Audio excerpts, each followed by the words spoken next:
ஒரு சில கடைகளில் பிரேக்ஃபாஸ்ட் டைம் பார்த்திங்கன்னா இந்த ஒயிட் குருமா வச்சுருப்பாங்க. ரொம்ப நல்ல காம்பினேஷனாக இருக்கும். வாங்க இது எப்படி ப்ரிப்பேர் பண்ணுறதுன்னு பார்த்துடலாம்.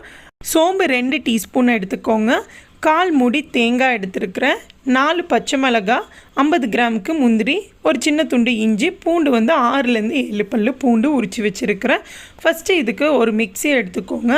அதில் 2 டேபிள் ஸ்பூனுக்கு நான் பொட்டுக்கடலை ஆட் பண்ணிடுறேன். அதுக்கப்புறம் நம்ம எடுத்து வச்சுருக்கிற பச்சை மிளகாய், தேங்காய் எல்லாத்தையும் ஆட் பண்ணிடலாம். வச்சுருக்கிற இன்க்ரீடியன்ட்ஸ் எல்லாத்தையும் மிக்சியில் போட்டு நல்லா நைஸாக அரைச்சிட்டு அதுக்கப்புறம் கொஞ்சம் வாட்டர் ஊற்றி அரைச்சிங்க அப்படின்னா நல்லா ஃபைன் பேஸ்ட்டாக ஆகிடும் உங்களுக்கு.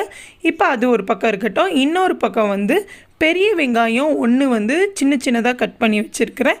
தக்காளி வந்து 2 தக்காளி மீடியம் சைஸில் இருக்கிறதையும் சின்ன சின்னதாக கட் பண்ணி வச்சுருக்கேன். ஃபஸ்ட்டு ஒரு குக்கர் எடுத்துக்கோங்க.